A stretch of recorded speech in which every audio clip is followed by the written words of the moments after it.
reforço de pavimentos com geotecas. O palestrante é Cássio Alberto Teólogo do Carmo. A palestra é promovida pelo grupo Ruesca.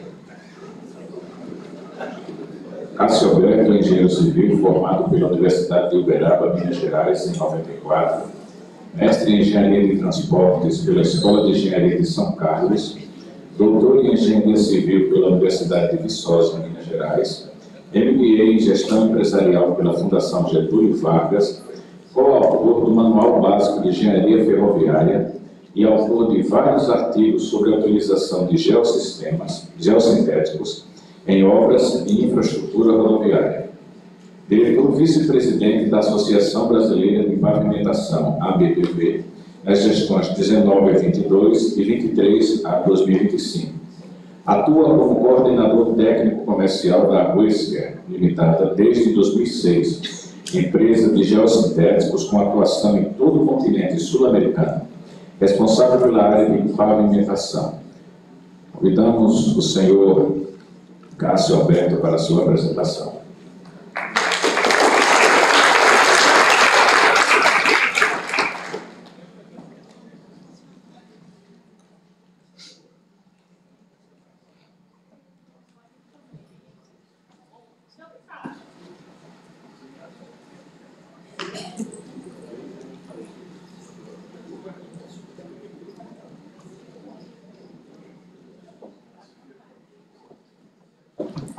Bom dia a todos.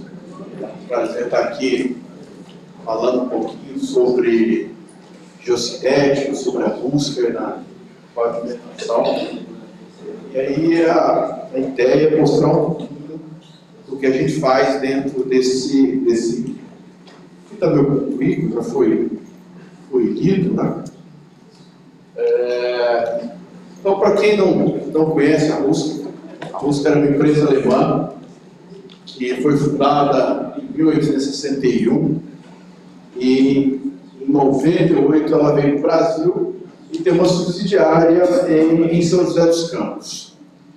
Daí a gente traz todo o material e manda para a América do Sul. Então aqui é um prédio histórico da empresa, toda a grelha que vai para o mundo inteiro é produzido aqui, né, não só nesse prédio, mas em vários outros, mas esse foi o que iniciou a Ruesca. Aqui tem uma visão dos prédios, né? E aqui está a nossa estrutura, né? Então a gente tem algumas unidades no mundo, né? A gente tem todos os continentes, a gente está atendendo, sempre com produção saindo da Alemanha.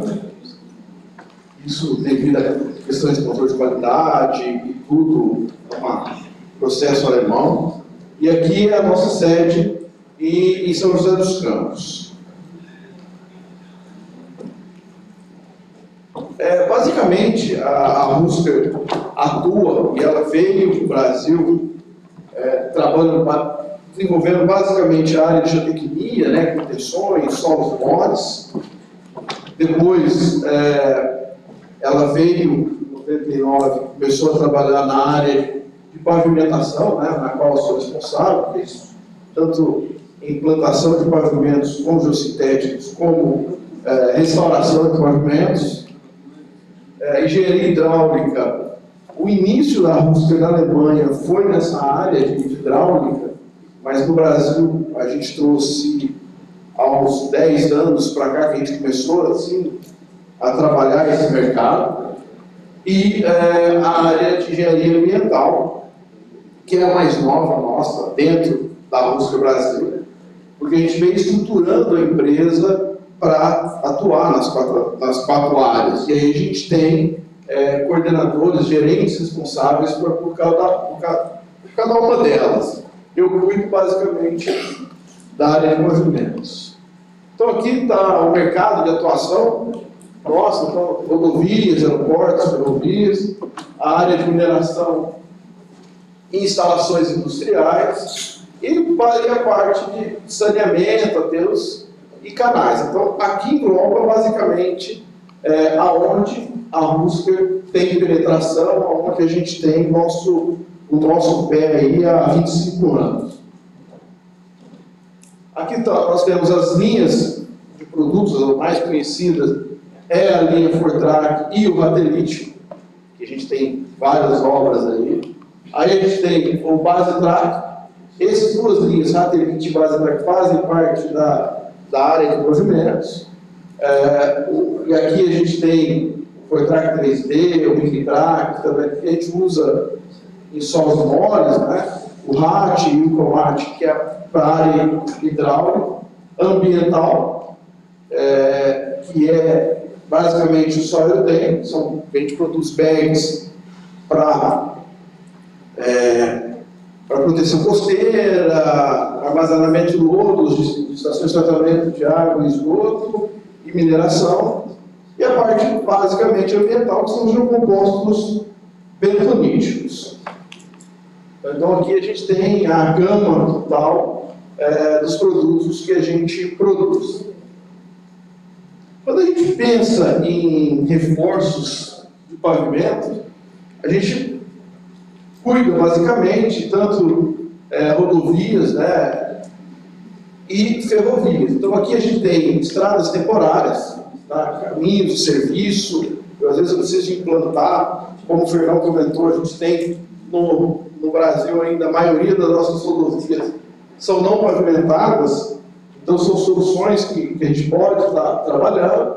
Ferrovias, a gente tem as malhas ferroviárias aí que a gente tem, já são muito antigas, né? Tem as novas que estão implantando, mas às vezes a gente precisa de aumentar a carga por eixo, que é transportada nos vagões, então a gente utiliza soluções para reforços da plataforma. Em vias permanentes, rodovias, né, tanto em restauração de pavimentos, como implantação, no caso aqui a gente está fazendo um reforço da base do subleito, principalmente quando a gente tem baixa capacidade de suporte, plataformas de trabalho, restauração de pavimentos, né, quando a gente tem pavimentos rígidos, que a gente vai fazer um blacktop, então é possível, a gente utiliza a grelha, no caso de propagação dessas juntas, né, de trinca das placas, e restauração de pavimentos flexíveis, trincados no modo geral. Então, isso daqui, a gente olha aqui e fala assim, pô, isso aqui não acontece. Então, isso é um desafio que a gente tem. Isso aqui é uma BR. Em épocas de chuvas, elas ficam totalmente intransitáveis. Como já viu, nós temos muitas BRs aí não pavimentadas. E situações de mineração, quando eu tenho elevadas cargas concentradas e o meu subleito não tem suporte de carga.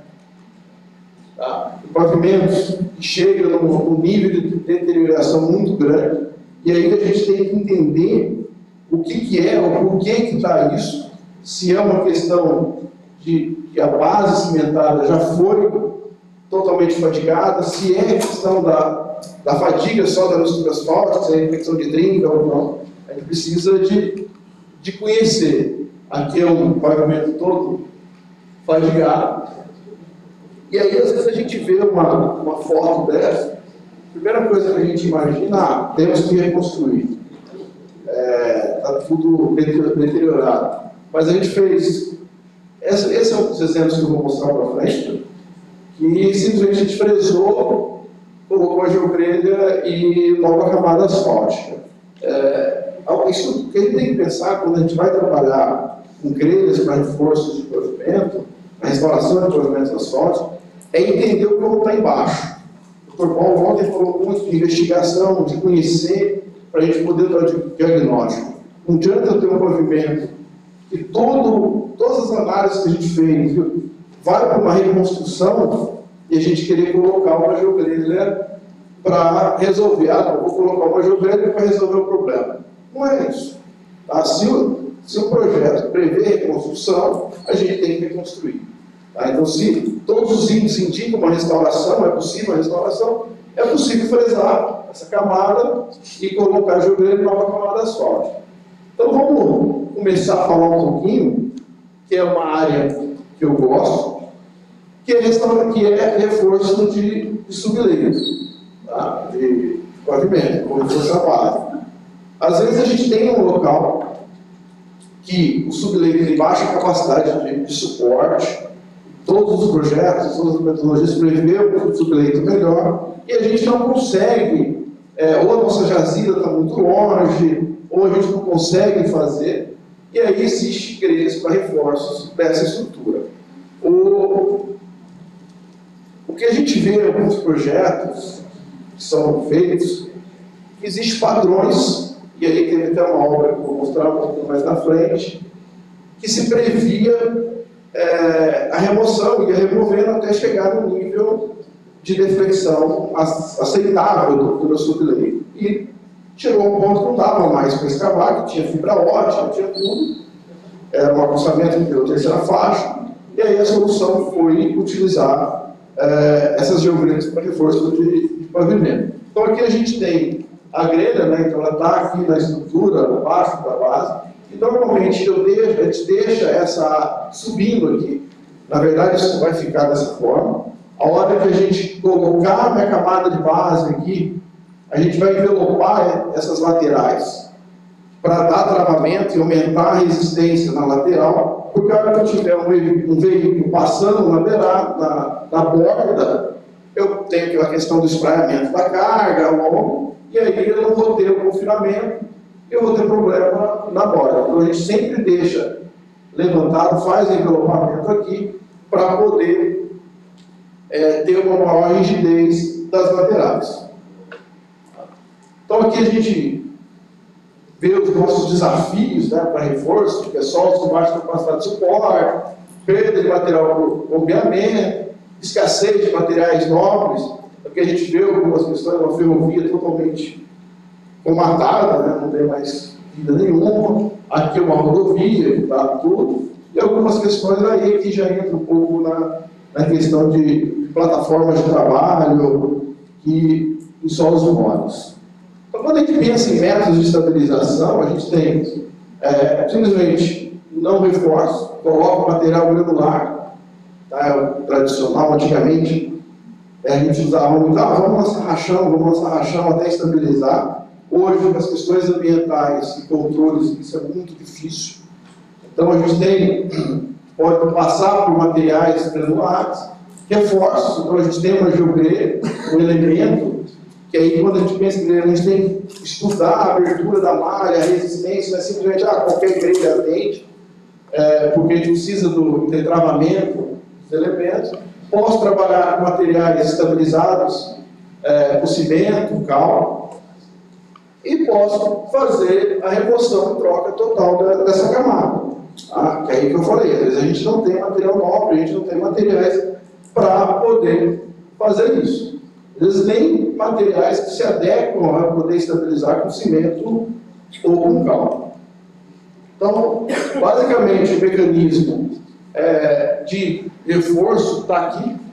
Então, como eu comentei anteriormente, a gente tem o espraiamento, tá? Essa mais clara, que essa tracejada, é como se eu não tivesse uma geogrelha, e essa maior, essa outra aqui, eu estou com geogrelha. Então, se eu não tenho confinamento lateral, esse espraiamento sai da área e eu posso ter problema nesse lugar. Eu gosto às vezes a gente não consegue enxergar muito bem essa questão desse espraiamento e olhar o efeito da geogrelha, e aí eu dou um exemplo muito de sapata.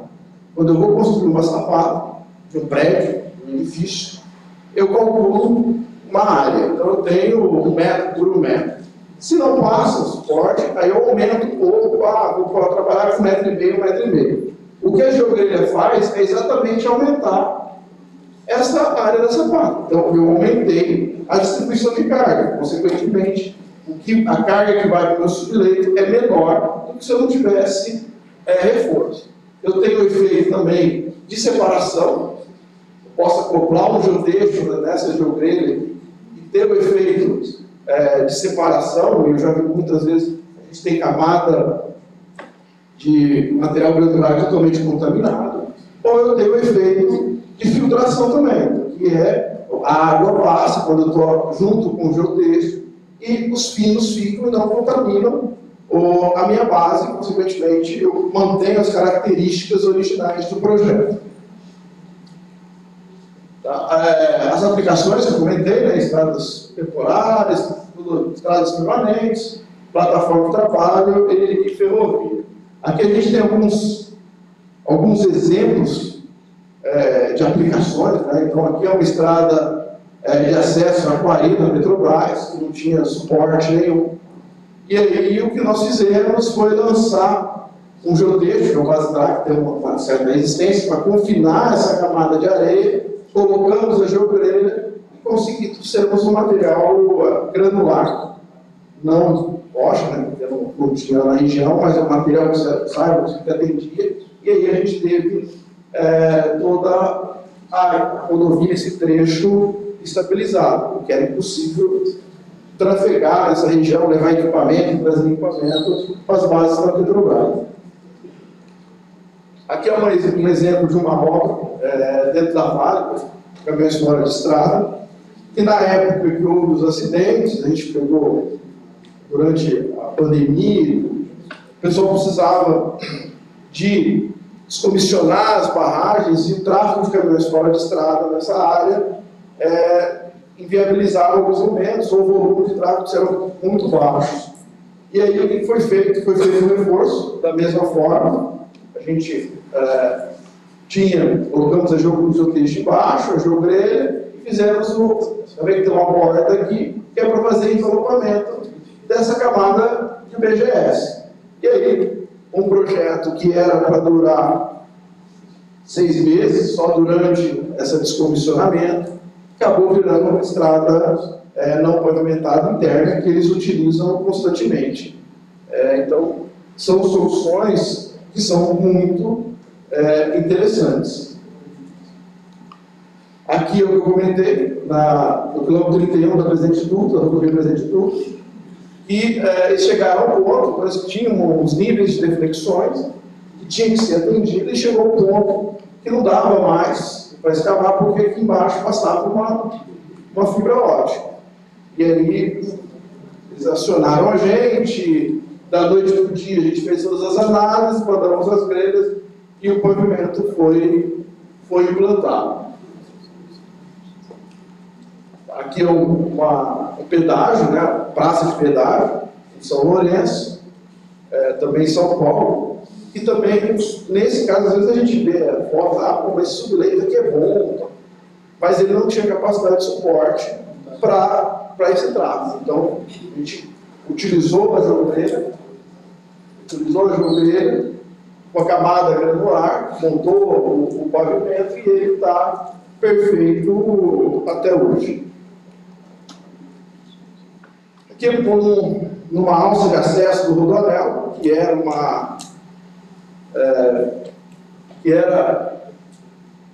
o projeto original era só macadame, e a gente fez toda uma análise e propusemos utilizar a geogrelha. E aí o interessante é isso daqui, que a gente fez o monitoramento desse trecho, com viga. Então a gente pode ver que no início a gente tinha 60 centímetros de racha travado, o nível de deflexões que a gente estava. E com 40 centímetros mais a geogrelha, a gente teve esse nível de deflexão. Ou seja, a geogrelha reduziu muito a deflexão desse pavimento. E ele está perfeito até hoje. Quando a gente pensa que a gente teria uma estrutura dessa maneira totalmente difícil de estabilizar, a gente conseguiu ter uma uniformidade com apenas 40 centímetros e a geogrelha.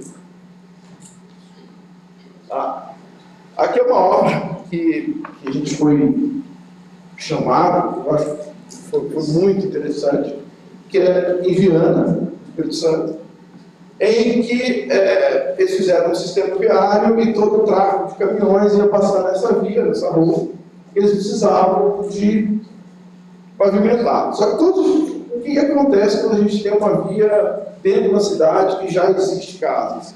Normalmente as casas estão no nível da rua. E aí todo o projeto que a gente foi analisado, previa, ou a gente subiu o grade, baixar não conseguia, porque eu tinha um lençol muito alto.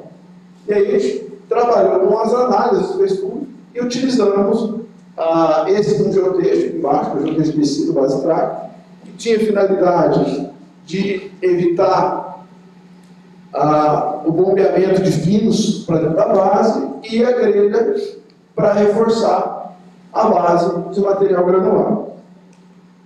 E aí a gente, como a gente estava lá, a gente pensou começamos a monitorar isso para ver o comportamento e avaliar qual era o desempenho. Então, aqui a gente tem a estrutura que foi implantada, então a gente tem 30 de BGS, 5 de CBUQ, e essa era a estrutura. Então, ou seja, o meu nível d'água estava muito próximo.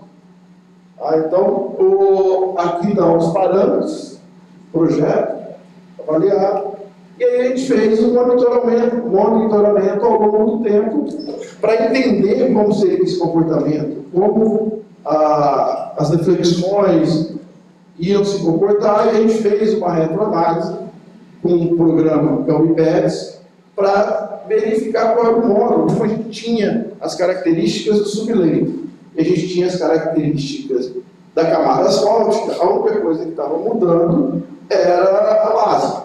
Então a gente fez uma análise, foi passando uma viga, fizemos uma retroanálise, verificamos os módulos da camada. Então a gente observou que, com o passar do tempo, os módulos tiveram uma melhora, e aqui a gente tem efeitos de chuva também ao longo do tempo. Aqui já entra na questão ferroviária, né? Que é o terminal ferroviário de Patão, que é CPTM em São Paulo, na ferrovia Vitória Minas, Carajás. Então, quando a gente pensa, e aí aqui até tem uma foto legal, da mesma forma, quando a gente está usando uma grelha para reforço de laço ferroviário, a gente tem um agregado com diâmetro médio de 65, e aí a gente tem que trabalhar, produzir uma geogrelha e trabalhar uma geogrelha que atenda esse tamanho desse agregado. Quando a gente pensa em reforço de base de comprimento, tem da mesma forma. Então a gente tem que conhecer o agregado que a gente vai usar para determinar a abertura da malha. Não adianta a gente simplesmente qualquer geogrelha, qualquer uma, usa aquela que é mais barata. Às vezes ela não se adequa ao projeto. Então, quando a gente pensa em avaliar, a gente tem que conhecer esses parâmetros para poder ter um bom desempenho. Porque às vezes, a hora que a gente termina o projeto, implantou, mas não deu certo, a grelha não funcionou, o material não funcionou, mas foi avaliado o projeto, foi usado, estava avaliado, foi determinado. Então isso é um ponto que a gente tem que sempre estar de olho. Aqui são aterros de conquista, às vezes a gente tem que entrar em áreas alagadas para começar a implantar a nossa estrutura. Então a gente trabalha também com geotexto, a base track, e entra com a camada de areia normalmente. Aqui tem uma obra no Rio, aqui em Caraguá. Como é que com 50 centímetros a gente está entrando com um caminhão para distribuir material arenoso. Sem esse material a gente não conseguiria, de espécie alguma, fazer esse tipo de trabalho. São José dos Campos. Cabo São Agostinho aqui. E aí algumas características. Quando eu penso em reforço, com base no geotexto, com base no trago, eu tenho entre 25 e 60 km, sempre bidirecional. E aí a gente vai entrar agora numa área que eu gosto, vou pegar só uma água.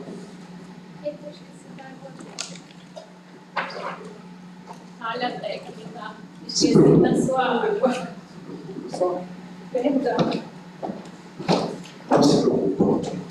E aí a gente vai entrar nessa área que eu gosto, eu xodó, que é a questão de restauração de pavimentos, como as geográficas.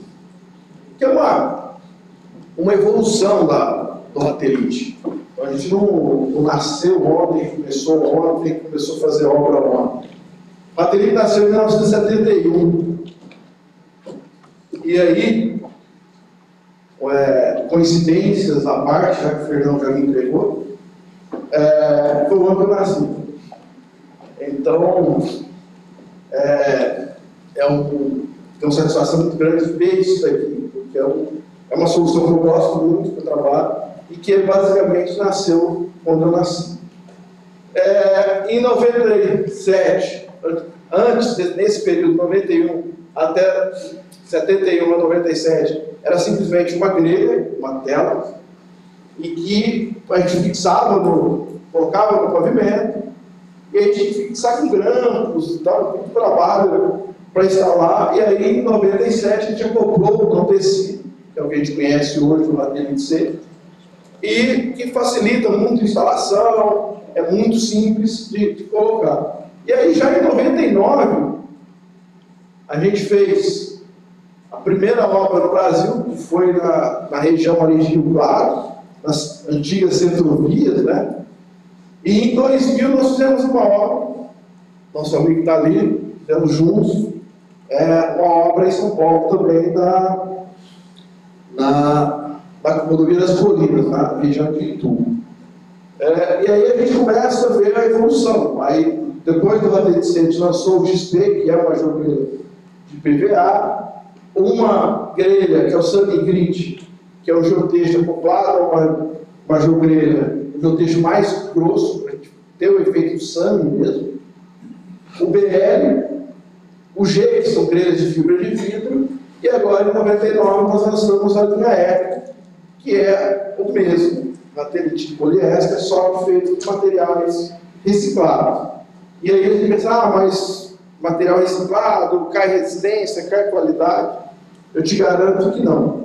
Ele tem as mesmas características do Ratelite convencional. Tá? E aí está a linha toda da família Ratelite que a gente fornece no Brasil. Quando a gente, e aí tem uma evolução também de instalação, quando a gente começou no Brasil, em 99, a gente instalava manual, puxando, tudo. Em 2001, a gente tentou fazer alguns dispositivos, mas sempre era manual de instalação. 2011, da mesma forma. 2013, já teve umas adaptações, mas acabou voltando para manual, porque era mais simples. 2016, manual. 2020, pode ver o tanto de gente que tem aqui para instalar a jogreira, que precisa um monte de pessoas. E em 22, nós trouxemos um equipamento da Alemanha, que facilita muito a instalação, é muito prático, e que a gente consegue lançar as turbinas com uma agilidade muito grande. Aqui a gente vê, quando a gente começou, como na Alemanha, é muito simples, e o pessoal, todas as obras têm uma empilhadeira, a gente propôs fazer isso com a empilhadeira. Essas duas pessoas estão aqui do lado para chegar aqui na frente e trocar a bobina. Resta tudo assim. E aí a gente, vamos testar usar uma bobcat. Na Alemanha eles usam empilhadeira, mas aqui no Brasil as obras não tem, mas tem bobcat. E aí a gente instalou alguns garfos na frente da parte da bobcat e instalamos a jogreira com uma rapidez, uma quantidade muito grande. O tempo que a gente viu desses vídeos, pouco mais. Isso aqui foi instalação, foi nem um minuto, um segundo, que a gente instalou simplesmente 150 metros. Então, a agilidade, a produção é muito, muito grande. Aí aqui a gente tem algumas obras, né, que eu comentei, a primeira obra que a gente fez. A gente fez aqui na BR-232 em 2002, a restauração com o Ratelite, que é uma obra em Minas, a MG 424, estava toda detonada, e aí o projeto previu a utilização da jogreira do Ratelite com camada asfáltica. O aeroporto de Congonhas, que em 97 passou por uma restauração, pista auxiliar, e a gente também utilizou a geogrelha. Porto Alegre, recentemente, aquele foto que eu mostrei para vocês, o projeto todo foi ligado, é desse terminal urbano do Sorocaba. Então a gente foi fresor, colocou o ratelite e a nova camada asfáltica. Isso aqui é lá dentro da Universidade de Juiz de Fora, que a gente instalou. E aí às vezes sai um, mas se eu fiz o ratelite, coloquei a geogrelha, e aí? Eu vou precisar de fazer uma reciclagem desse pavimento, uma perfilagem, e aí, o que eu faço? É possível, não é possível? A resposta é possível. Tá? A gente tem vários trabalhos sendo desenvolvidos na Alemanha que a gente fresa o polímero ou a grelha, ela tritura, e aí a gente avalia, pode ver que aqui, ó, não sei se dá para ver, mas a grelha estava nessa posição aqui, ó. A gente vê alguns pontinhos dela, em alguns lugares, aqui tem um pedaço. Então, ali, e aí a gente separa, a gente entra no processo de peneiramento, tira as fibras maiores, mas as menores a gente incorpora dentro da mistura asfáltica. E aí a gente tem aqui alguns parâmetros, estabilidade, fluência. Vamos ver que ele melhorou a estabilidade e melhorou muito a fluência. E aí, antes disso, só queria comentar uma coisa. As geogrelhas para pavimento, para restauração de pavimento, não são todas iguais. Existem grelhas diferentes. Tem grelhas que estão com betume, que são betuminosas, e aí elas se aderem melhor. Tem grelhas que são resinadas, que têm problema de aderência. Então a gente tem que conhecer muito os tipos de grelha. As grelhas de poliéster, várias características, PVA e de fibra de vidro, tá bom?